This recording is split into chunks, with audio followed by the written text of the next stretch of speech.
இன்றைய வணக்கம் தமிழகத்தில் அடுத்ததாக சிறப்பு விருந்தினருக்கான நேரம் இது. இன்று நாம் சந்திக்க இருப்பது ஓவியர் ஸ்ரீனிவாசன் அவர்களை. வணக்கம். வணக்கம். அறிமுக வாய்ப்பு அப்படிங்கிறது எந்த காலகட்டத்தில் எப்படி தொடங்குச்சு? அது என்னோட சீர்காழியில் என்னுடைய ஸ்கூலிங்லேயே அது ஆரம்பிச்சாச்சு. சபாநாயக முதலியார் இந்து மேல்நிலைப் பள்ளியில் தான் நான் படித்தேன், சீர்காழிங்கிற ஊரில். அங்கே 2 விதமான ஓவிய குடும்பம் அதை நான் பார்த்துருக்கேன். அவங்க எப்படின்னா, ஒருத்தர் எம்சி சுந்தர் அப்படின்னு பாரம்பரியமான கோவில்களில் படம் வரையக்கூடிய, கோவில்களில் வண்ணம் தீட்டக்கூடிய, பஞ்சவர்ண கலர்கள் தீட்டக்கூடிய ஒரு ஓவிய குடும்பத்தை சார்ந்த அவங்கள நான் பார்த்துருக்கேன். ரொம்ப அவங்களுடைய தம்பியுடைய பையனும் என்னுடைய பள்ளியில் படித்தவர் தான், எம்சி சேகர்னு சொல்லிட்டு. ஸோ நாங்கள் அந்த ஃபேமிலியை பார்த்து அவங்க கூட இருந்ததுனால அந்த பாரம்பரியமான அவங்கள் பால் ஈர்க்கப்பட்டு ஓவியத்துக்கான துவக்கம் அங்கே தான் நிகழ்ந்ததுன்னு சொல்லலாம். அதன் பிறகு சூரியமூர்த்தி அப்படின்னு ஒரு நவீன ஓவியர் ஒருத்தர், அவர் கடைக்காடுங்கிற ஊரில் இருக்கார். அவர் பணிக்கருடைய சமகாலத்தவர். பணிக்கர் காலத்தில் அவர் இப்போவும் இருக்கார், இப்போவும் மிகவும் புகழ் வாய்ந்த ஒரு கண்டெம்பரரி ஓவியர் அவர் தான் இந்த நவீன ஓவியத்திற்கான இன்ஸ்பிரேஷனாக இருந்திருக்கார் சின்ன வயசில், அது ஊரில் இருக்கும்போது.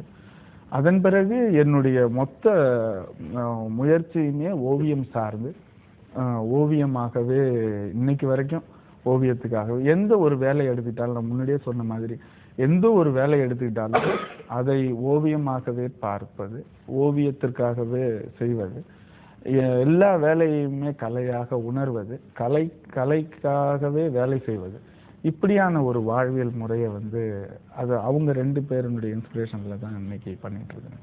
ஐயா, உங்களுடைய கிராமத்து வாழ்க்கை பற்றி கொஞ்சம் சொல்லுங்களேன். கிராமம்னா தஞ்சாவூர் மொத்தத்தையுமே நான் என்னுடைய ஊரா தான் நான் பார்க்குறேன்.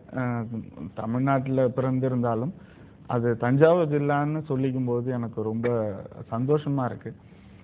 தஞ்சாவூர் ஜில்லாவில் கிராமம் அப்படின்னு சொன்னால் 2 கிராமத்தை பற்றி நான் கண்டிப்பாக சொல்லி ஆகணும்.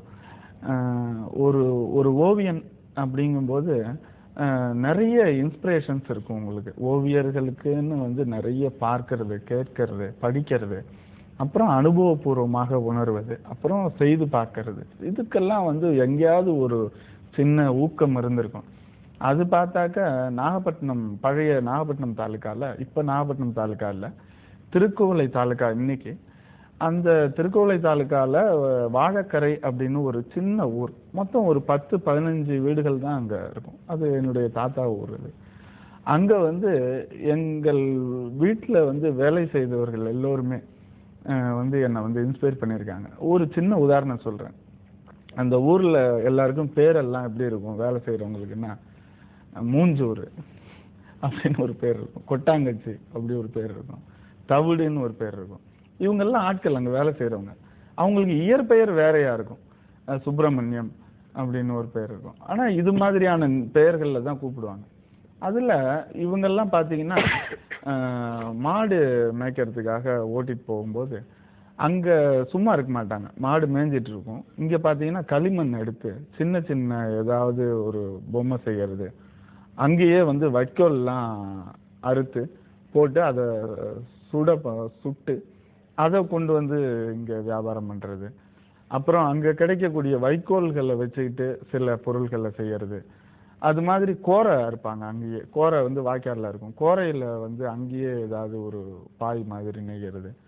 இது மாதிரியான சின்ன சின்ன கிராஃப்ட் ஒர்க் அந்த கிராமத்தில் இருக்கிற எல்லாருமே தங்களுடைய மற்ற நேரங்களில், வேலை நேரங்கள்லையும் அந்த வேலை பளு தெரியாமல் இருக்கிறதுக்கு, இப்போ நாட்டுப்புற பாடல்கள் பாடி நீங்கள் கேட்டிருப்பீங்க அந்த வேலை செய்யும்போது. ஆனால் இந்த கிராமத்தை பொறுத்த வரைக்கும் நிறைய கிராஃப்ட் செஞ்சுருக்காங்க. தஞ்சாவூரை பொறுத்த வரைக்கும் மேஜராக பாடல்களும் பாடுவாங்க, அதே சமயத்தில் கிராஃப்ட் ஏதாவது அவங்க கை சும்மா இருக்காது, ஏதாவது ஒன்று செஞ்சுட்டே இருப்பாங்க. அந்த மாதிரியான அந்த கிராமம் எனக்கு உள்ள ஒரு ஆழமான ஒரு கலையை விதிச்சிருக்குன்னு நான் நினைக்கிறேன். அதே சமயத்தில் அங்கே ஜிவி நாகை போன்ற சைன்போர்டு ஓவியர்களும் சின்ன வயசுல அது 75 புயல் அடித்த சமயம் நினைக்கிறேன், 75 இல்லை 76 இருக்கலாம். அந்த சமயத்துல நான் அந்த ஊர்ல வந்து மின்சாரம் கிடையாது, பஸ் போக்குவரத்து கிடையாது. ரொம்ப பாதிக்கப்பட்டிருந்தப்போ வந்து நான் அங்க இருந்தேன். அப்போ வந்து அவங்க வந்து அவ்வளவு பெரிய சோகம் அங்க இருக்கு. கிராமமே இல்லை, அழிஞ்சு போச்சு. வெள்ளம் இருக்கு, மழை பெஞ்சிக்கிட்டே இருக்கு.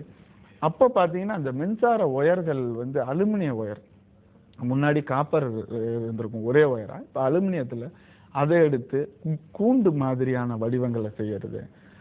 அந்த அங்க பறவைகள் வந்து அந்த புயலால பாதிக்கப்பட்டு வந்த பறவைகளை வந்து பிடிச்சு அதுக்குள்ள வச்சு, இது மாதிரியான கிராஃப்ட் ஒர்க்கு தான் முதல்ல என்னை வந்து இன்ஸ்பயர் பண்ணி எனக்குள்ள ஒரு தூண்டுதலை வந்து கொடுத்தது அப்படின்னு சொல்லலாம். அப்புறம் இன்னொரு கிராமம் ஒன்று இருக்கு, அது வந்து நம்ம தரங்கம்பாடி தாலுக்கால குறும்பக்குடி அப்படின்னு ஒரு சின்ன ஊர். அது வீர சோழன்கிற ஒரு ஆத்தோட படுகையில அமைஞ்சிருக்கிற ஒரு சின்ன கிராமம்.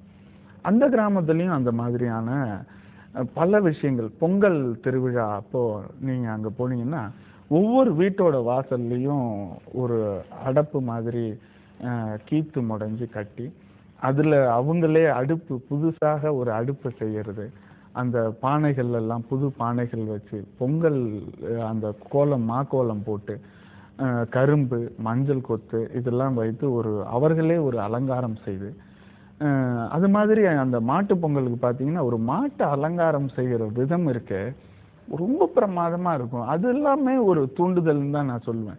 நெட்டி மாலை, நெல்லிக்காய் இலையில வந்து பெருநெல்லிக்காயினுடைய மரத்துல இருந்து பறிச்ச இலையில இருந்து ஒரு மாலை, அது வந்து கிரீனா இருக்கும். இந்த நெட்டி மாலை கலர்ஃபுல்லா இருக்கும். அப்புறம் வந்து பதர் கதிர்களை அறுத்து வந்து அதுல வந்து ஒரு மாலை, கதிர் மாலை ஒண்ணு. இது மாதிரி வித்தியாசமான நிறங்களை அந்த மாடுகளோட கழுத்துல அடுக்கும் போது அது வந்து ஒரு பிரமிப்பையும் ஒரு அழகையும் ஒரு கலை உணர்ச்சியையும் வந்து கொடுக்கும். அது அந்த வருஷம் பூரா அந்த மாடு தான் அவனுக்கு வந்து கருவி, அதை வச்சுதான் அவன் வந்து வாழக்கூடிய விதம், அதுக்கு ஒரு மரியாதை செலுத்துறாங்கிறது. அப்புறம் பாத்தீங்கன்னா பெரும்பான்மையான கிராமங்கள்ல ஒரு மரத்தையே தெய்வமா கும்பிடுற சம்பிரதாயங்கள் இன்னைக்கும் இருந்துட்டு இருக்கு. உதாரணமா காட்டூர், திருவாரூர் பக்கத்துல காட்டூர்ல பாத்தீங்கன்னா எங்களுடைய குலதெய்வம்னு சொன்னாக்கா ஒரு மரம் தான், ஒரு மிகப்பெரிய இலுப்ப மரம் ஒண்ணு இருக்கு, தம்புரான் கொல்லை அப்படிங்கிற ஒரு இடத்துல இருக்கு. அதுதான் எங்களுக்கு வந்து சாமி. அதுதான் நாங்க வந்து போய் வருஷத்துக்கு ஒரு நாள் கும்பிடுறது, பெரியாண்டவர் அப்படின்னு சொல்லுவாங்க. ஆனா அங்க உருவம்லாம் எதுவுமே இருக்காது, ஒரு மரம். இப்படி இயற்கையை நேசிக்கிறது, இயற்கையை கலை வடிவமா பார்க்கறது, தன்னுடைய வாழ்வியல் முறையையே வந்து கலைபூர்வமாக மாத்திக்கிறது. அந்த ஏஸ்தட்டிக் சென்ஸை வந்து வாழ்க்கையிலே டே டு டே லைஃப்னு நம்ம இன்னைக்கு மெக்கானிக்கலா வாழ்ந்துட்டு இருக்கிற லைஃப்லயே வந்து அந்த கலாபூர்வமான ஒரு வாழ்க்கையை வந்து அமைச்சு வச்சிருக்கிறாங்க. அது மாதிரி வந்து இப்ப குளம் பாத்தீங்கன்னா, இப்ப ஆடி 18 பாத்தீங்கன்னா தண்ணிக்குன்னு ஒரு மரியாதை செஞ்சு அதுக்கு ரொம்ப அழகா அந்த படுகையில வந்து பாத்தி கட்டி மஞ்சள் கலரு, ஒரு குங்குமத்தை கரைச்சி ஒரு சிவப்பு நிறம், அந்த பக்கம் பாத்தீங்கன்னா சுண்ணாம்பையும் இதையும் கரைஞ்சி ஒரு ஆரஞ்சு நிறம், இப்படி நிறங்களை வந்து தண்ணியில கரைத்து அது ஒரு வண்ணங்களை உருவாக்கி அது மேல மலர்களை தூவி, பவழமல்லி எல்லாம் பாத்தீங்கன்னா மேல வெள்ளையாக்கி, இது மாதிரி ஒரு வண்ணங்களாகவும் வடிவங்களாகவும் மிக அழகாக அந்த வாழ்வியல் முறைய ஒரு ஊரையும் தூய்மையாக வைத்திருப்பதாகவும், ஒரு தூய்மைப்படுத்தணும் தனியா இப்ப நம்ம செஞ்சிட்டு இருக்கோம். அது அவங்களுடைய டே டு டே காலையில ஏன் சொன்ன கூட்டி பெருகி சாணம் மொழி மேல கோலம் போட்டாலே அந்த இடத்துக்கு ஒரு தனி உணர்வு வந்துடும். ஸோ இப்ப கலையும் வாழ்க்கையும் சேர்ந்த இணைந்த ஒரு இது மாதிரியான கிராமங்கள் தான் வந்து என்ன ரொம்ப பாதிச்சது அப்படின்னு சொல்லலாம். ஐயா, உங்களை பொறுத்த வரைக்கும் ஓவியம் அப்படின்னா என்னன்னு கொஞ்சம் சொல்லுங்களேன். ஓவியம் அப்படின்னு பிரிச்செல்லாம் நான் பார்க்கறது கிடையாது. நீங்க முகம் கழுவி போட்டு வச்சா ஓவியம் தான். ஒவ்வொரு திருத்தமான வேலையிலும், ஒவ்வொரு அழகுணர்வோடு கூடிய அமைதியான வேலையிலும் நீங்க ஓவியத்தை பார்க்க முடியும் தான் நான் சொல்லுவேன். ட்ரெஸ் சென்ஸ்ன்னு சொல்றீங்க, இப்போ அது மாதிரி மேக்கப்னு தனியா பிரிச்சு பார்க்குறீங்க, அப்புறம் இன்டீரியர் டெக்கரேஷன்னு சொல்றீங்க, அப்புறம் வந்து கட்டிடக்கலை வடிவமைப்பு, அப்புறம் வந்து ப்ராடக்ட் டிசைன். இன்னைக்கு என்ஐடியிலலாம் ப்ராடக்ட் டிசைன் ரொம்ப இதுவாக பேசப்படுது. அப்புறம் பல்வேறு துறைகளில் மருத்துவத்துறையாக இருக்கட்டும், எல்லா துறைகளிலும் பின்புலமாக இருப்பது ஓவியமே.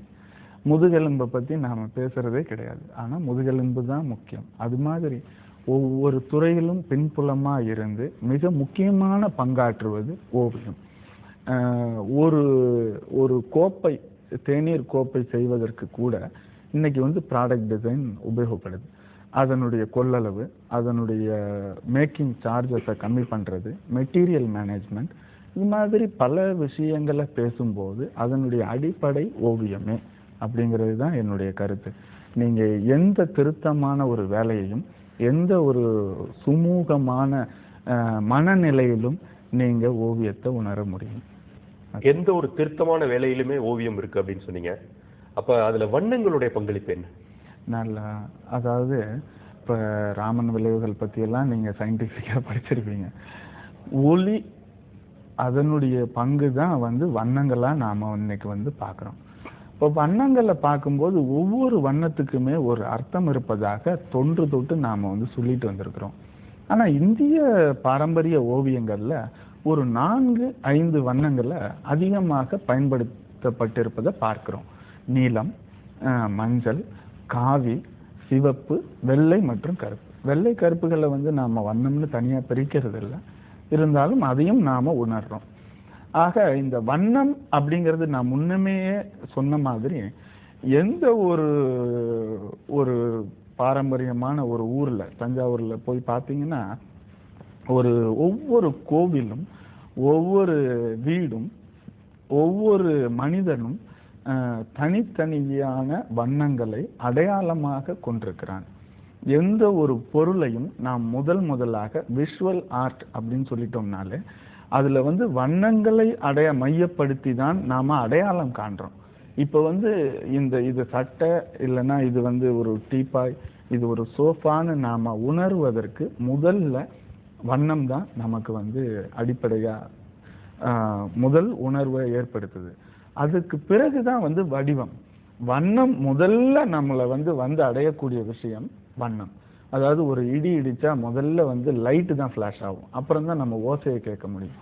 அது மாதிரி வடிவத்தை பார்ப்பதற்கு, ஒரு வடிவத்தை அடையாளம் காண்பதற்கு, ஒரு வடிவம் ஒரு பெயரால் குறிப்பிடப்படுவதற்கு, ஒரு மொழி ஒரு வடிவத்தை மொழிக்குள் கொண்டு வருவதற்கு முன்பு வண்ணம் தான் உங்களுக்கு அதன் அடையாளத்தை, அதனுடைய தாற்பயத்தை, அதனுடைய குணாதிசயங்களை உங்களுக்கு காட்டுவது வண்ணம் தான்.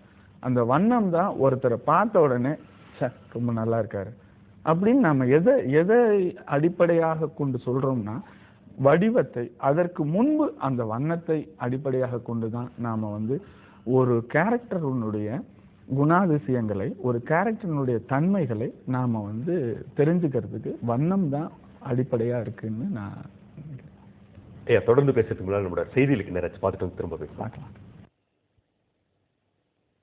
கண்ணாலே பார்க்காதே, காதாலே கேட்காதே, வாயாலே பேசாதே, பொய்ய சொல்லி மாட்டிக்காதே.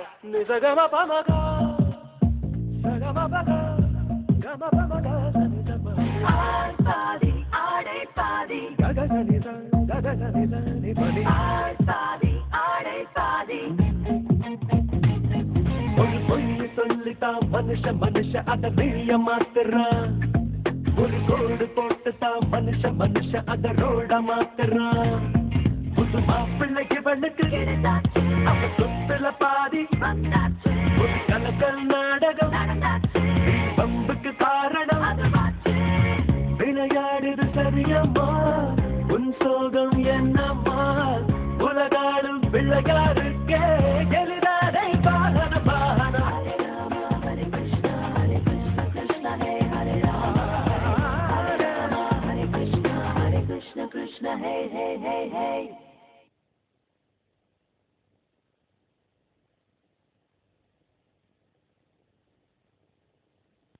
हाय पूजा, நம்மள கண்டுக்கிறதே இல்லக்கா. எல்லாரும் ஒரு தடவை இந்தியா கேட் பாஸ்மதி ரைஸ் போட்டுருவோம். ருசியான நீளமான இந்தியா கேட் பாஸ்மதி ரைஸ் உங்கள் குடும்பத்திற்கு பெருமை தேடிக் கொள்ளுங்கள்.